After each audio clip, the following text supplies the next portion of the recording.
So WrestleMania 41 was an interesting show. I mean, you had that amazing women's triple threat that kicked off Sunday night, and seeing Dominic Mysterio win the IC title was cool, and the men's three-way Saturday night was awesome, and Jacob Fatu, he won a belt as well. There was plenty to sit there and go, man, it makes me feel warm and fuzzy in my tum-tum. That Jey Uso moment will stay with me for a long while as well, although at the same time, word is Travis Scott is still trying to make his way to the ring. And as we know now, there's not going to be any follow-up to that, which kind of makes it even worse. A lot of other matches were kind of just there too, and by no means I think WrestleMania 41 was a bad pay-per-view overall, but when you compare it to something like WrestleMania 40, I totally get the argument that one kind of took a zip liner and stuck it up your tuchus, whereas 41 was just a bit like, well, I'm kind of glad I came here and I had a good time, but maybe I'd just go do something else. Now, all of this brings us to the hot version of WrestleMania, also known as Hot WrestleMania, also known as SummerSlam. And as we have known for a while, it is going to be a two-day extravaganza. And while I would always rather that was reserved for WrestleMania, WWE is not doing this, but it also means we've set a precedence now, so SummerSlam has to come out with home runs all over the place to justify the fact that if you are going to drop a lot of money and stay there on a Saturday and stay there on a Sunday, it was totally worth your time. In other words, come 2026, some people will be like, oh man, I can't be bothered because last year absolutely sucked. Which is why, when we are talking about SummerSlam 2025, I think it's going to be even bigger than WrestleMania 41. And why? Ow. Here's why.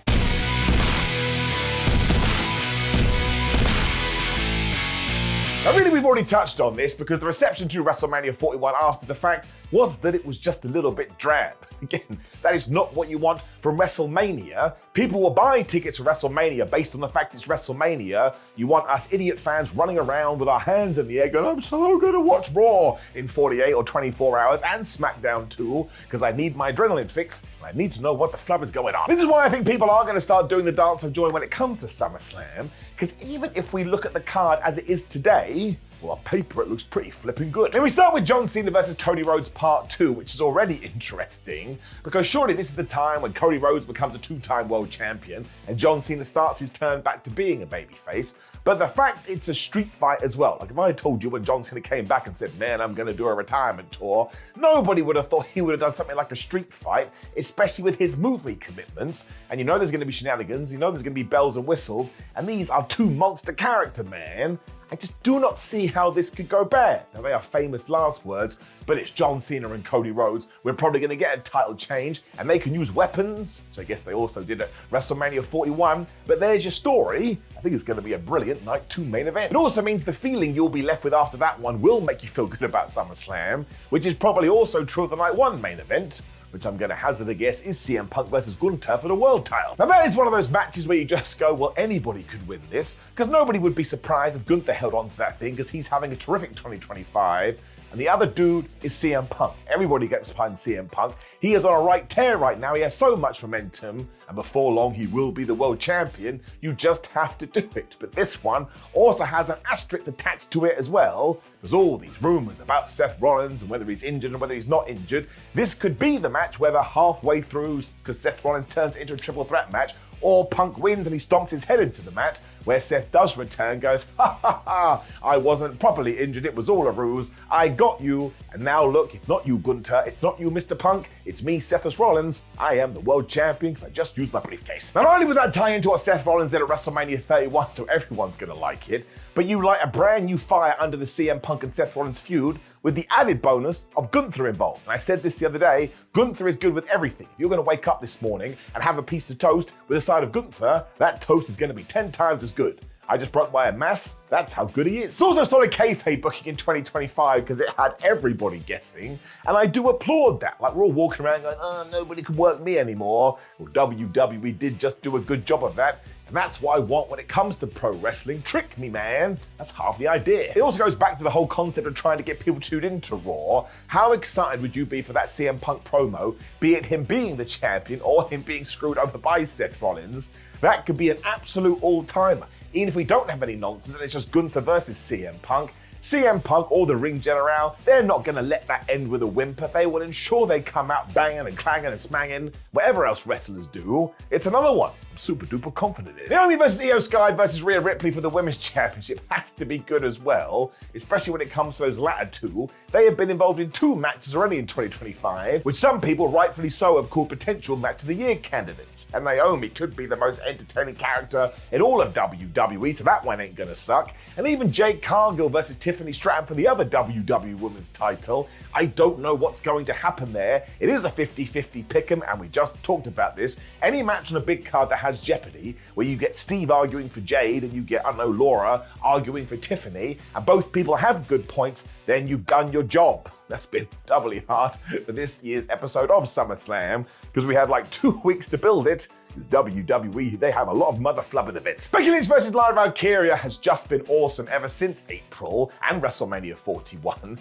And you could probably throw Bayley in here as well, given what happened on Raw with those tag team titles. But there is stipulations here too. Like if Becky Lynch wins, Lyra can never challenge for this IC belt again. Whereas to get that, Lyra's like, all right, well, there's no countouts, no DQs, anything goes. I'm just gonna keep repeating myself. Becky Lynch, who is on a tear. Lyra Valkyria, who still has something to prove and is doing it every single day, allowed to do whatever they want in a damn stadium. If this is bad, I will shave my head. I'm in it too, I'll go bald. What's really amazing about the card is it's only now we get to Roman Reigns, and it's why I really hope he is just smack bang in the mid card. I don't mean that disparagingly, but when you have someone who is arguably still the face of WWE coming out in match 4, that gives SummerSlam Hot WrestleMania so much damn depth. And you are just going to be interested because Roman is a GOAT legend level star right now. So that's just what your brain does. And we still have options. Maybe it's been confirmed by the time you've seen this, but you could do Roman versus Braun as well as Jey Uso versus Bronson Reed, or you could do the tag team match. No, I would actually do the tag team match on TV and have singles matches because it's another one. Roman Reigns versus Braun Breaker. You presume Roman would win, but would he? Do we want to do that to Braun Breaker right now? Or do we want to make a statement? I mean, if they're going to form some kind of Bloodline 3.0, how good would it be if we circumvented the expectation and Jey Uso got the singles win and Roman Reigns didn't?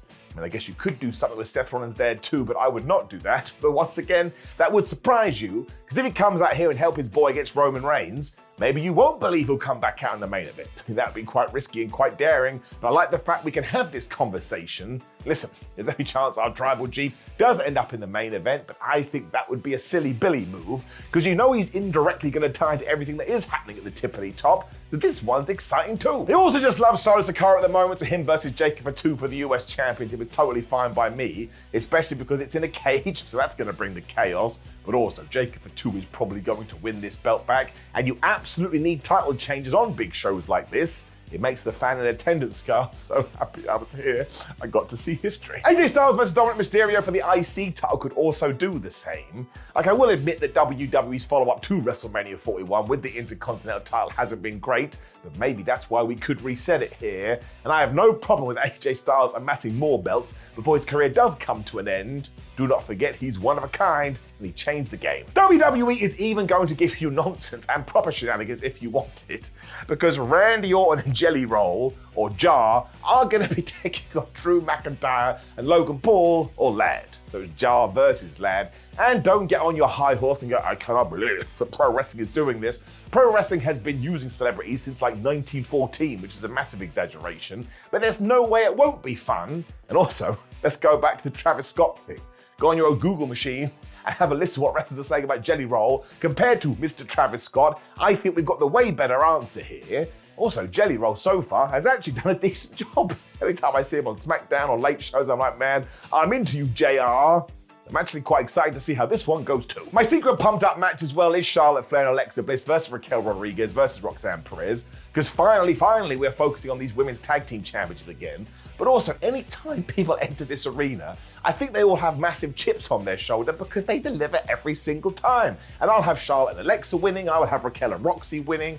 I feel like they have something to prove, even though they don't anymore. It's another one where I would bet you that there's no way it's bad because they just march out there with power in their loin. As long as we do have a good follow-up for this, which again is what we didn't do after WrestleMania 41, like Liv and Raquel won those titles back and then they vanished into the abyss, well, it means the bar is pretty low. So let's say we do give it to what they called the Allies of Convenience, which is the greatest and worst name of all time. Just carry on and have Raquel and Roxy go after them and throw in the Kabuki Warriors too. I tell you, could stretch us out for the rest of the year. We're nowhere near done with this either, because I assume that Stephanie Vaquer is going to have a place, Nikki Bella could be on the show, SmackDown is telling us it probably is going to be Aleister Black versus Damian Priest. Karrion Kross and Sami Zayn may continue their feud, which I'm super intrigued by. I doubt we get a Raw tag team match, but you'll probably get a SmackDown one. And then there's LA Knight and there's Penta. Don't you walk into my house and tell me that LA Knight and Penta aren't going to be on SummerSlam. And if they're not WWE, I'm going to give you a heads up now. Run. Run really fast and don't look back, because you're going to have some nerds on your ass. It sounds dodgy, but it's true. You've also got Rusev and Sheamus, who absolutely could have their third blow off here as well. And it kind of feels to me like WWE absolutely has to get Hot WrestleMania right, because then the rest of 2025 will be set up. Again, SummerSlam is smack bang in the middle of the year. And also, let's go back to that problem we discussed earlier. Clash in Paris is like 3 weeks after this. So if you want to ensure that doesn't feel like a drab pay-per-view too, you've got to come out of this one swinging a big gun. And the last thing you want to do is get there and go, man, we've got to retcon everything we did at SummerSlam, because nothing worked. And I think WWE is aware of that too. They're not stupid. I mean, people like Cody Rhodes on social media are mentioning Mania 41 and saying things like, all right, okay, maybe it didn't land as intended, but we're not going to let you down this time. And they may not say it sort of super duper loud, but they get it, man. So if I were you, I would put your faith in SummerSlam. Or I'm wrong, it happens a lot. It's also important to point out that SummerSlam is SummerSlam, and while that does sound daft, it does have historical context to it, so people warm to this thing. That ain't the same with the one going down in France, so the only way to make sure that one feels like a banger too is to come out of SummerSlam with the whole company feeling hot. I mean, the irony. But WWE does seem like they're trying to construct an event that is going to live up to fans' expectations, and that is always going to be a big thing and an important thing, especially when you have 40,000 people essentially coming on night one and coming on night two. Like, if we are going to continue on this weekender for the big events, you have to make it worth somebody's while. I'm not saying that like a massive geek or a massive nerd, it is just simple consumerism. If you're telling me I should pay more for this one because it is one of your big pay-per-views, then damn it, you better do some big pay-per-view things. And someone's going to have to go through a table. It's also something that WWE actually doesn't usually pull off in a calendar year, because for my money, the last time a SummerSlam was better than a WrestleMania would probably be back in 2019. That's only because that WrestleMania went on for 42 hours and just bored people to tears. Like, if you watch it match by match, it's actually pretty good, but the whole thing is laborious, which means there is a lot of pressure in many ways on this SummerSlam 2025.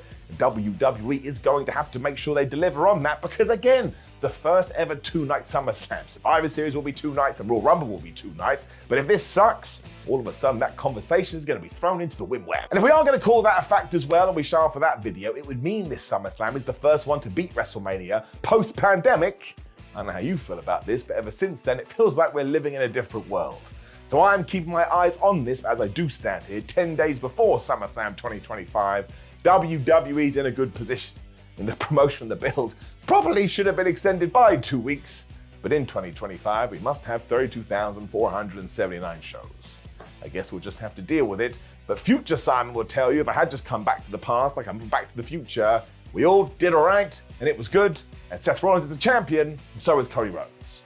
All right, right now, there's my predictions.